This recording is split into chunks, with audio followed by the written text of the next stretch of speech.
नमस्कार साथियों, कैसे हैं आप लोग। आनंद कॉम्पिटिशन्स के यूट्यूब चैनल पर एक बार फिर से आपका स्वागत है। साथियों, 2023-24 के उत्तराखंड के कल हमने बहुत सरल तरीके से बजट के प्रावधानों को आप तक पहुंचाने का प्रयास किया था। बजट के शेष प्रावधान हैं उनको आप तक सरल तरीके से और अंडरस्टैंडेबल तरीके से हम आपको देने का प्रयास करेंगे। इस बार भर्ती प्रक्रिया में तीव्रता लाए जाने के प्रयास भी बजट में दिखाई देते हैं और इसके लिए लोक सेवा आयोग को 133.53 करोड़ रुपए का बजट दिया गया है। इससे यह है कि जो भर्ती प्रक्रिया चल रही है उसमें अधिक तीव्रता आ सके, इसके लिए इस बजट को आवंटित किया गया है। अगला बिंदु देखते हैं। जलवायु संरक्षण के लिए भी यहाँ बजट में प्रावधान दिखाई देता है और ये प्रावधान बड़ा महत्वपूर्ण है। ये प्रश्न की दृष्टि से भी बहुत महत्वपूर्ण मैं मानता हूं। ये 0.50% पूंजीगत परिव्यय का प्रस्ताव यहां पर जलवायु परिवर्तन और पर्यावरण संरक्षण के लिए इस बजट में किया गया है। अगला तथ्य, उद्यमिता कौशल एवं नवाचार के लिए उद्यमिता कौशल और नवाचार के लिए यानी कि इनोवेशन के लिए भी व्यवस्था की गई है। युवाओं को उद्यमिता विकास की दृष्टिगत 7.11 करोड़ रुपए का प्रावधान किया गया है और वर्ष भर में या बजट में पूरे में उद्यमिता कौशल एवं नवाचार को प्रोत्साहन दिए जाने की भी बात कही गई है। कृषि एवं किसान कल्याण को लेकर के इस बजट में क्या रहा है, इस पर भी दृष्टि करते हैं। उद्यान विकास हेतु अगले 3 साल में 50,000 नए पॉली हाउस, ये प्रश्न बहुत अच्छा बन रहा है। 50,000 पॉली हाउस का निर्माण कराया जाएगा जिसके लिए 200 करोड़ रुपए की व्यवस्था रखी गई है। बड़ा अच्छा क्वेश्चन बन रहा है यहां पर भी। स्टेट मिलेट मिशन मद में 15 करोड़ रुपए का प्रावधान किया गया है और साथ ही स्थानीय फसलों को प्रोत्साहित करने के लिए 20 करोड़ रुपए का प्रावधान भी किया गया है। राज्य में कीवी फसल को बढ़ावा देने के लिए 16 करोड़ रुपए का प्रावधान इस बार रखा गया है। मिशन एप्पल योजना के तहत जो बागवानी करने वाले किसान हैं उनके लिए 35 करोड़ रुपए व्यवस्था रखी गई है कि उनको प्रोत्साहित करने के लिए 35 करोड़ व्यवस्था रखी गई है और फसलों को जो उनकी उपज है, बागवानी उपज है, उसको सीधे बाजार में पहुंचाने के लिए ये योजना कार्य करेगी। अगला तथ्य है कि मत्स्य पालन को लेकर के भी इस बार सरकार ने व्यवस्था पूर्व की भांति रखी है और नाबार्ड के सहयोग से 3 प्रसंस्करण यूनिट तैयार किए जाएंगे और साथ ही 2 कोल्ड स्टोरेज भी तैयार किए जाएंगे मत्स्य पालन को लेकर के। और 12 प्रजातियों का पालन राज्य में इस समय मत्स्य को लेकर के हो रहा है। और मत्स्य संपदा योजना के तहत, यह भी अच्छा प्रश्न बन रहा है, मत्स्य संपदा योजना के अंतर्गत केंद्र द्वारा 48 करोड़ के 17 प्रोजेक्ट मंजूर किए गए हैं राज्य में। यह भी बहुत अच्छा तथ्य है और 1410 मत्स्य पालन राज्य में इस समय जो क्रेडिट कार्ड का लाभ उठा रहे हैं। तो ये सारी तथ्य जो हैं बहुत ही महत्वपूर्ण है। सोलर पंपों की स्थापना की बात भी इस बजट में की गई है। सोलर पंपों की स्थापना यानी कि प्रधानमंत्री किसान ऊर्जा सुरक्षा एवं उत्थान महाअभियान की बात यहां की गई है और इस अभियान के तहत जो है कुसुम योजना को बढ़ावा दिया जाना है और इसके तहत 8 करोड़ रुपए की व्यवस्था भी की गई है। और ये 8 करोड़ रुपए किस लिए होंगे? विद्युत पंप जो इस समय किसानों के पास हैं उनके स्थान पर सोलर पंपों यानी कि सौर चलित पंपों की व्यवस्था किए जाने की बात इस बजट में की गई है। एरोमा वैलियों का विकास, ये बड़ा महत्वपूर्ण तथ्य निकल कर आया। राज्य में एरोमा वैलियों का विकास भी किए जाने की प्रावधान किए गए हैं। राज्य में सगंध पौधा केंद्रों के माध्यम से अगले 3 सालों में 6 एरोमा वैलियां या एरोमा पार्क की स्थापना यहां की जानी है। और वर्तमान की बात अगर करें तो 8600 हेक्टेयर पर 8600 हेक्टेयर पर सगंध पादप की खेती हो रही है। तो ये भी एक अच्छा बिंदु बन रहा है। लगभग 24,000 किसान जो हैं इस समय एरोमा को लेकर के कार्य कर रहे हैं, उसमें संलग्न है, सगंध पादप खेती में संलग्न है। इसी क्रम में आगे देखते हैं कि अगले 3 साल में जो एरोमा वैलियों की स्थापना की बात की जा रही है वो कहां कहां होंगी, किन जनपदों में होंगी और इनका संबंध किस सगंध पादप से होगा, ये यहां पर बहुत अच्छा प्रश्न और तथ्य बन रहा है। लेमन ग्रास एवं मिंट वैली हरिद्वार में बनाई जाएगी। सिन्नामल वैली जो है नैनीताल और चंपावत में, मिंट वैली ऊधम सिंह नगर में, तिमूर वैली पिथौरागढ़ में बनाई जाएगी और लेमन ग्रास वैली जो है वो पौड़ी में बनवाई जाएगी। तो इस प्रकार जो 6 एरोमा वैलीज बनाई जानी है उनके नाम आपके सामने ये रहे।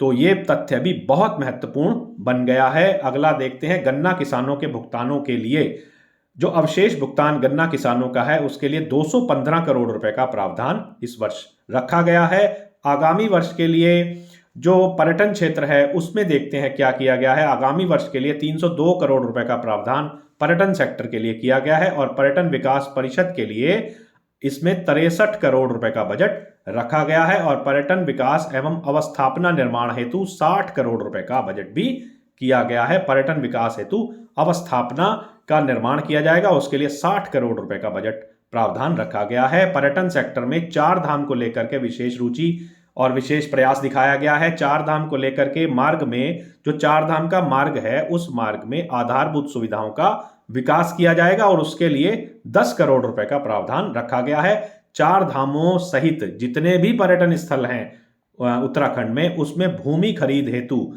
50 करोड़ रुपए का प्रावधान भी अलग से रखा गया है। इसमें और देखते हैं पर्यटन सेक्टर में क्या हुआ है। पर्यटन सेक्टर में सभी पर्यटन स्थलों पर हेलीपैड बनाए जाने की भी योजना यहां रखी गई है और इस समय जो उत्तराखंड में हेलीपैड हैं वो 51 हेलीपैड हैं। इस समय जो हेलीपैड हैं उत्तराखंड में, ध्यान रखिएगा, 51 हेलीपैड हैं और जो प्रमुख रूप से जो उत्तराखंड के 2 एयरपोर्ट हैं जिसमें जौलीग्रांट और पंतनगर एयरपोर्ट शामिल है उसको विश्व स्तरीय बनाए जाने की बात भी इस बजट में की गई है।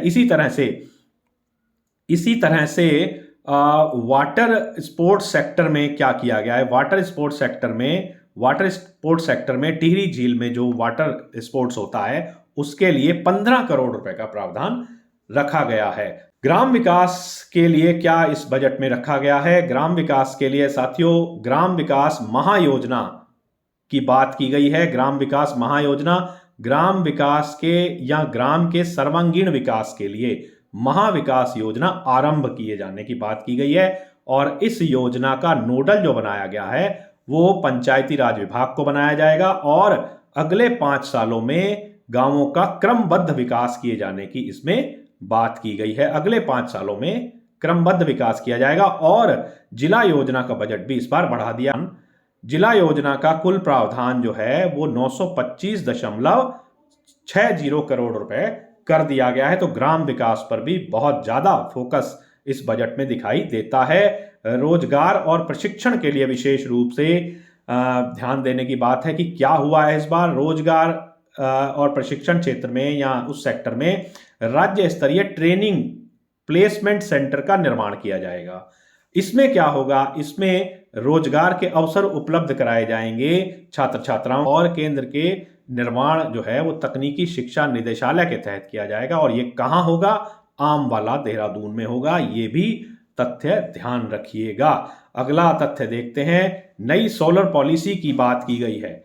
अगला तथ्य देखते हैं, नई सोलर पॉलिसी की बात की गई है और यह भी रोजगार एवं प्रशिक्षण के अंतर्गत ही देखा जा रहा है इसको भी, कि सोलर प्लांट लगाने हेतु सब्सिडी का प्रावधान किया गया है। सीएम सौर स्वरोजगार योजना के अंतर्गत 250 मेगावाट क्षमता की सोलर पावर लगाए जाने की योजना है। ये जो योजना है सीएम सौर स्वरोजगार योजना जो है ये 250 मेगावाट क्षमता के सोलर प्लांट लगाए जाने की योजना है और नई सोलर पॉलिसी के तहत 2500 मेगावाट क्षमता के सोलर प्लांट लगाए जाने की व्यवस्था रखी गई है, प्रावधान किया गया है। आगे देखते हैं, रोजगार और प्रशिक्षण के अंतर्गत ही हम देखते हैं कि 13 जिलों में 13 डेस्टिनेशन योजना, यानी कि 13 जिले और 13 डेस्टिनेशन योजना के अंतर्गत क्या होगा कि ये पर्यटन विभाग की योजना है और इसमें भी 10 करोड़ रुपए का प्रावधान रखा गया है। आगे देखते हैं, सामाजिक एवं चिकित्सा स्वास्थ्य की दृष्टि में इस बजट में क्या रखा गया है। राजकीय वृद्ध आश्रम भवन का निर्माण करवाया जाएगा। साथियों ये भी बड़ा महत्वपूर्ण प्रश्न या तथ्य है। देहरादून में इसका निर्माण होगा और इस निर्माण के लिए 20 करोड़ रुपए का प्रावधान किया गया है। टेली मेडिसिन पद्धति को लेकर के भी यहां पर प्रयास दिखाया गया है, यानी कि ई संजीवनी ओपीडी की व्यवस्था ई रूप में, इलेक्ट्रॉनिक रूप में हो, उसके लिए 400 प्राथमिक स्वास्थ्य केंद्रों को यानी कि पीएचसी को 400 पीएचसी जो हैं उनको 4 मेडिकल कॉलेजेस से जोड़ा जाएगा। ये बड़ा महत्वपूर्ण है टेलीमेडिसिन पद्धति को लेकर के। अगला बिंदु इसमें देखते हैं कि मेडिकल कॉलेज जो है, जो मेडिकल कॉलेज हैं उनके लिए क्या व्यवस्था की गई है। जो मेडिकल कॉलेज हैं रुद्रपुर है, हरिद्वार है और पिथौरागढ़ है, ये मेडिकल कॉलेज निर्माणाधीन मेडिकल कॉलेज हैं और इनके लिए 285 करोड़ रुपए का प्रावधान दिया गया है। कैंसर संस्थान और नए नर्सिंग कॉलेजों की स्थापना की भी बात इस बजट में की गई है। आगामी 3 वर्षों में, 3 सालों में राज्य कैंसर संस्थान हल्द्वानी और मेडिकल कॉलेज हल्द्वानी में आई बैंक व कार्निया प्रत्यारोपण केंद्र आरंभ किए जाएंगे। तो ये बहुत महत्वपूर्ण बात निकल के इस बजट से आ रही है, ध्यान रखिएगा। आगे देखते हैं, दून मेडिकल कॉलेज में अतिरिक्त वार्ड के बनाए जाने की भी बात की गई है और इसके लिए 570 वार्ड आरंभ किया जाएगा, 570 बेड वार्ड आरंभ किया जाएगा और बीजा और कोटगी गुप्तकाशी में नए नर्सिंग कॉलेज खोलने की भी स्थापना की भी बात की गई है और 50 अतिरिक्त सीटें इसमें बढ़ाए जाने की भी बात की गई है। आगे देखते हैं आधारभूत संरचना को लेकर के क्या हुआ है। आधारभूत संरचना को लेकर के जितनी भी विभागों की संचालित पूंजीगत परियोजनाएं हैं उनकी मदद के लिए यह कार्य किया जाएगा और स्कीम फॉर कैपिटल इन्वेस्टमेंट योजना की घोषणा की गई है। स्कीम फॉर कैपिटल इन्वेस्टमेंट योजना की घोषणा की गई है। ये केंद्र सरकार की मदद वाली होगी, यानी कि वित्त पोषित होगी और ये योजना 1300 करोड़ बजट के साथ होगी। तो ये बहुत महत्वपूर्ण बिंदु और आंकड़े हैं। आगे देखते हैं, मुख्यमंत्री प्रतिभा प्रोत्साहन योजना छात्रवृत्ति और शिक्षा को लेकर के जो प्रयास हैं उनमें दृष्टि करते हैं। मुख्यमंत्री प्रतिभा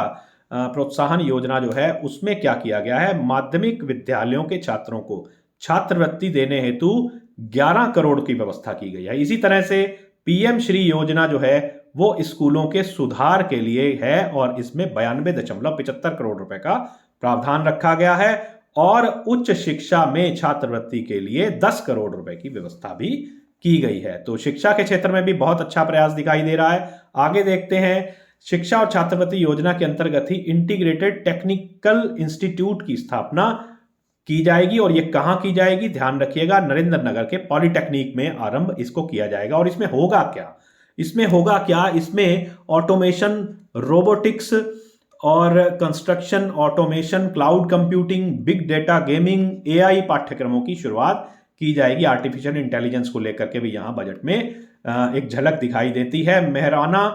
मेहरवाना चक्राता में नया एकलव्य आदर्श आवासीय स्कूल या विद्यालय भी खोला जाएगा और ये खोला जाएगा जनजातीय कल्याण विभाग के अंतर्गत खोला जाएगा। क्लस्टर्स विद्यालय की यहां बात की गई है। क्लस्टर विद्यालय जो है स्मार्ट क्लास, कंप्यूटर शिक्षा, खेल सुविधाओं के लिए क्लस्टर विद्यालय में प्रावधान होगा।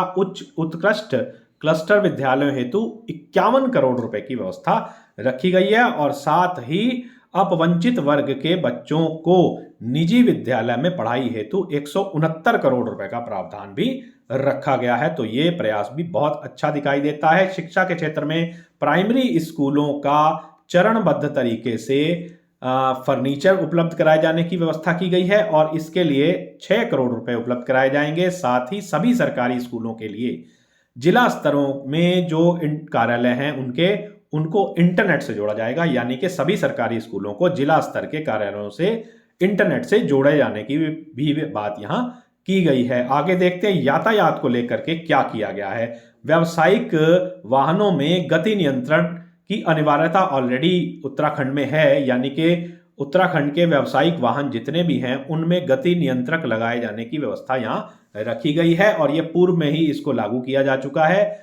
प्रदेश की चेक पोस्टों पर 24 घंटे मोबाइल टास्क फोर्स के संचालन की भी यहां पर बात की गई है। और अंत में बड़ा ही महत्वपूर्ण तथ्य है जो इस बजट का दिखाई मुझे व्यक्तिगत रूप से भी दे रहा है कि भारत G20 की अध्यक्षता कर रहा है और सितंबर में नई दिल्ली में इसका सम्मेलन जो अंतर्राष्ट्रीय स्तर पर होना है वो होगा। देश भर में लगभग 200 बैठकों का आयोजन किया जाएगा। उस सितंबर में आयोजित होने वाले महासम्मेलन या कहिए सम्मेलन को सफल बनाने के लिए उसकी तैयारियों के दृष्टिगत लगभग 200 बैठकों का आयोजन पूरे देश भर में किया जाएगा। प्रदेश में भी G20 की बैठकों का आयोजन किया जाएगा। पहली बैठक यहाँ पर अब रामनगर में 28 मार्च को होने वाली है और इसी तरह की बैठकें आगे भी होंगी G20 को लेकर के। तो G20 में होने वाली बैठकों के व्ययों को लेकर के या उनके खर्चों को लेकर के भी बैठकों के आयोजन के संबंध में व्यवस्था रखी गई है। G20 की अध्यक्षता के तहत राज्य में होने वाली बैठकों के लिए 100 करोड़ रुपए का आवंटन किया गया है। तो ये बहुत महत्वपूर्ण तथ्य है। इसको मैं मानता हूं कि ये प्रश्न की दृष्टि से बहुत ज्यादा हॉट है। ये प्रश्न आपसे पूछा जा सकता है आने वाली परीक्षा में, जो कि समीक्षा अधिकारी हो सकती है या आपकी पीसीएस की परीक्षा भी हो सकती है। तो साथियों, ये आपके बजट 2023-24 जो उत्तराखंड में माननीय वित्त मंत्री जी ने प्रस्तुत किया, उसकी एक झलक हमने आपको 2 एपिसोड में प्रस्तुत करने की कोशिश की है। आशा है ये आंकड़े या ये तथ्य आपको सामान्य ज्ञान की दृष्टि से भी मदद करेंगे और परीक्षा की दृष्टि से आपको लाभदायक साबित होंगे। ऐसे ही तथ्यों के साथ हम अगले वीडियो में आपके साथ फिर होंगे। मेरा आग्रह है कि आप हमारे YouTube चैनल आनंद कॉम्पिटिशन्स को सब्सक्राइब कीजिए ताकि ऐसी सूचनाएं आपके पास जल्दी से जल्दी पहुंच सकें। बहुत बहुत धन्यवाद। मेरी शुभकामनाएं आपके साथ हैं।